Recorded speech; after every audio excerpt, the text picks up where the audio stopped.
दो तीन बना दूंगा मैं अभी। हेलो दोस्तों, नमस्कार। आप सभी का स्वागत है इस हल्ला बोल सीरीज में दोस्तों। और आज हम इस सीरीज में हम बात करने जा रहे हैं राजस्थान के प्रमुख पठार।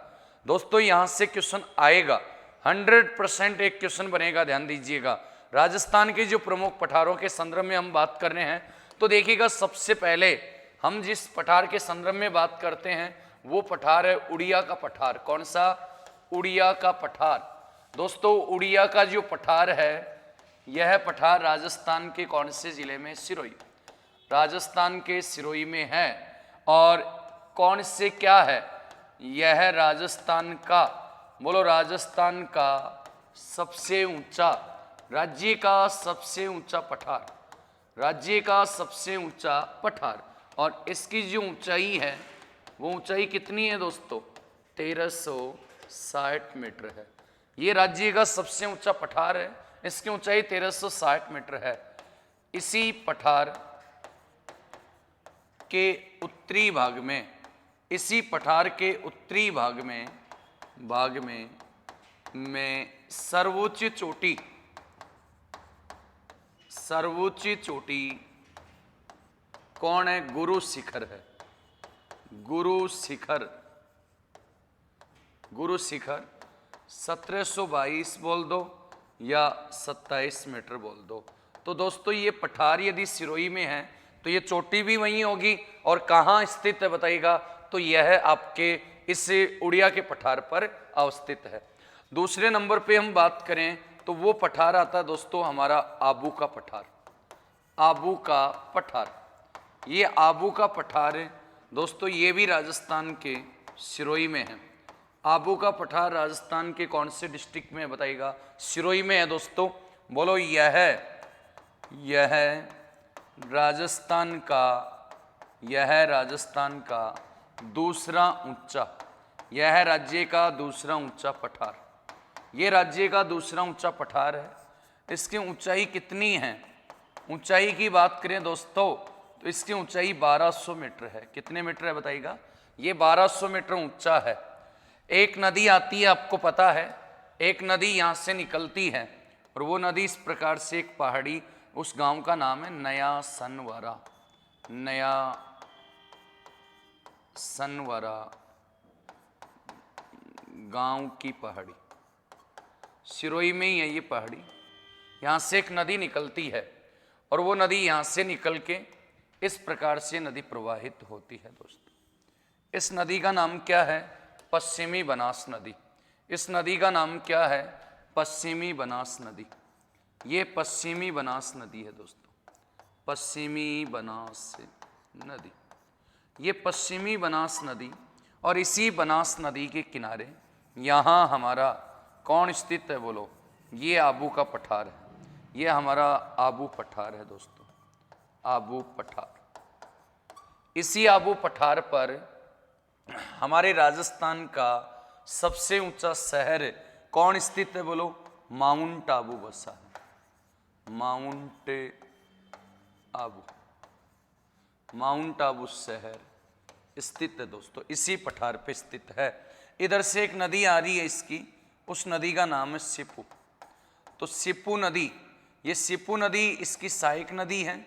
और इन दोनों नदियों के बीच में, इन दोनों नदियों के मध्य में ये बना है। तो बताइएगा, इसी पर राजस्थान का सबसे ऊंचा शहर माउंट आबू बसा है। माउंट आबू बसा है दोस्तों, माउंट आबू इसी पे बसा हुआ है। आगे बात करें, आबू का पठार, आबू का पठार ज्वालामुखी द्वारा निर्मित है। ज्वालामुखी द्वारा निर्मित है, मतलब ये ज्वालामुखी द्वारा निर्मित है। ज्वालामुखी के माध्यम से ये बना है। और इसकी आकृति दोस्तों, इसकी जो आकृति है ना वो गुंबदाकार है, गुंबदाकार है। इसकी आकृति गुंबदाकार है। आबू के पठार की आकृति गुंबदाकार है। दूसरी बात यह इंसेलबर्ग नहीं आएगा, मेनार्ड नॉक ऑब्लिक बैथालिक का उदाहरण है, बैथालिक का उदाहरण है दोस्तों। ये इसका एग्जाम्पल माना जाता है, इसका एग्जाम्पल इसको माना जाता है। तीसरे नंबर पे यदि हम बात करते हैं तो वो पठार है बोराट का पठार। कौन सा? बोराट का पठार। ये बोराट का जो पठार है दोस्तों, इस बोराट के पठार की बात करें तो ये राजस्थान के कौन से जिले में है? उदयपुर। ये राजस्थान के उदयपुर में है दोस्तों। बोलिएगा, यह राजस्थान का तीसरा ऊंचा पठार है, तीसरा ऊंचा पठार। बोलो, यह कुंभलगढ़ से लेकर, यह कुंभलगढ़ से गोगुंदा के मध्य फैला है, के मध्य फैला है। कुंभलगढ़ राजसमंद में है तो ये कुंभलगढ़ है दोस्तों। यहाँ पे ये कुंभलगढ़ राजसमंद में है और राजसमंद से लेकर ये कहाँ तक फैला है? गोगुंदा। ये गोगुंदा उदयपुर में है, तो गोगुंदा उदयपुर के मध्य ये फैला है दोस्तों। इसकी आकृति कैसी है? तो इस पठार की जो संरचना बनती है वो एक त्रिभुजाकार बनती है। ये हमारा बोराट का पठार है दोस्तों। इस बोराट के पठार से बहुत सी नदियां निकलती हैं। बोराट पठार जो इन दोनों के मध्य स्थित है, इसकी आकृति कैसी है? तो दोस्तों आकृति की यदि हम बात करते हैं तो इसकी आकृति होगी त्रिभुजाकार। कैसी होगी? त्रिभुजाकार। आकृति त्रिभुजाकार है ये। और यह आर्य प्रतिरूप का एग्जाम्पल है। आर्य प्रतिरूप का उदाहरण है। आर्य प्रतिरूप का क्या है? उदाहरण है। मतलब केंद्र से बाहर की ओर, केंद्र से बाहर की ओर नदियों का निकलना, नदियों का निकलना। मतलब यहां से नदियां केंद्र से बाहर की ओर निकलती हैं, इस प्रकार से नदियां निकलती हैं। बहुत सी नदियों का उद्गम होता है यहां से, इस प्रकार से नदियां निकलती हैं दोस्तों। तो इसे आर्य प्रतिरूप का क्या कहते हैं? एग्जाम्पल कहते हैं दोस्तों। चले आगे। हाँ जी, नोट करते रहिएगा, क्वेश्चन बनेंगे दोस्तों। एक आता है मैसा का पठार। मैसा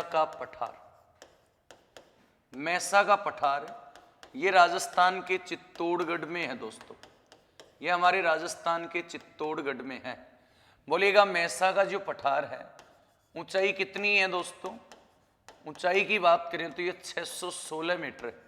यदि ऑप्शन में नहीं है तो फिर ऑप्शन आएगा 620 मीटर।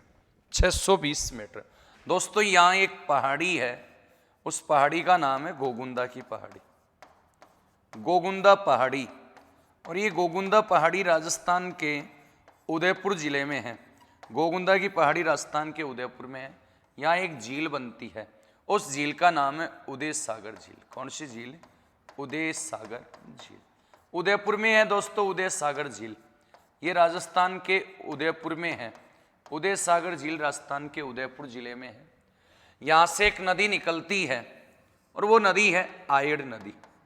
बोलो भाई, आयड़ जो नदी है ये इसमें आकर गिर जाती है, इसमें आकर गिर जाती है। कितने किलोमीटर बहती है? 13 किलोमीटर दोस्तों। 13 किलोमीटर बहती है। इसके किनारे यहाँ आहड़ सभ्यता, उदयपुर में आहड़ सभ्यता विकसित हुई है, जिसे जो एक ताम्रयुगीन सभ्यता है। तांबे के प्राचीन भंडार मिले हैं दोस्तों, और भंडार मिलने के कारण इसे कहा जाता है ताम्र सभ्यताओं की नगरी। प्राचीन भंडार मिले हैं दोस्तों। फिर इस नदी का इस झील से निकलने के बाद इसका नाम हो जाता है बेड़च। तो दोस्तों ये बेड़च नदी है। कौन सी नदी है? बेड़च। बेड़च नदी जाकर मिलती है किसमें? तो ये नदी जा रही है हमारी बनास। कौन सी नदी है ये बनास नदी है। ये बनास नदी है। और बनास नदी में जब ये मिलती है तो एक नदी और आके मिल रही है इधर से, और उस नदी का नाम है मैनाल। तो दोस्तों मैनाल नदी, ये मैनाल नदी जहाँ मिलती है आपस में वो मैनाल नदी है। और ये मैनाल नदी जहाँ जाकर मिलती है वहाँ एक स्थान है, उस स्थान का नाम है बिगोद भीलवाड़ा। ये भीलवाड़ा में है बिगोद। एक त्रिवेणी संगम बनता है, दो नदियों का मिलकर बनास में मिलते हैं तो एक त्रिवेणी संगम बनता है, और उसी त्रिवेणी संगम को कहते हैं दोस्तों, यहाँ पे एक क्या लगता है? सोहरत का मेला लगता है। इधर से नदी आ रही है एक, इधर से एक नदी आ रही है यहाँ, इस नदी का नाम है गंभीरी। क्या नाम है? गंभीरी नदी दोस्तों। तो बेड़च में जहां नदी आकर मिलती है गंभीरी, चटियावली स्थान पे आके मिलती है, उसी संगम पे यहां बोलो भी कौन है? मैसा का पठार, मैसा पठार। और इसी पठार पर चित्तौड़गढ़ दुर्ग बना है। तो बताओ भी चित्तौड़गढ़ दुर्ग बना है, बताइएगा। यह बेड़च, यह बेड़च व गंभीरी नदी के संगम पर बना है। संगम पर है, बोलो भी इसी पर राजस्थान का गौरव, राजस्थान का गौरव चित्तौड़गढ़ दुर्ग, राजस्थान का गौरव चित्तौड़गढ़ दुर्ग बना, चित्तौड़गढ़ दुर्ग बना है दोस्तों। तो हमने प्रमुख पठारों की बात की है। नेक्स्ट क्लास में भी हम इसी प्रकार से पठारों के संदर्भ में एक सेशन और लेके आएंगे, जिसमें प्रमुख पठार और प्रमुख पहाड़ियाँ कंप्लीट करवा दी जाएंगी आप लोगों की दोस्तों। तो यदि आपको क्लास पसंद आती है तो इसको लाइक कीजिएगा, शेयर कर दीजिएगा अपने सभी ग्रुप्स में, और जितने भी आपके दोस्त हैं उन सभी को अपने चैनल के बारे में आप ज़रूर बताइएगा दोस्तों। धन्यवाद आप सभी को। हाँ जी, थैंक यू।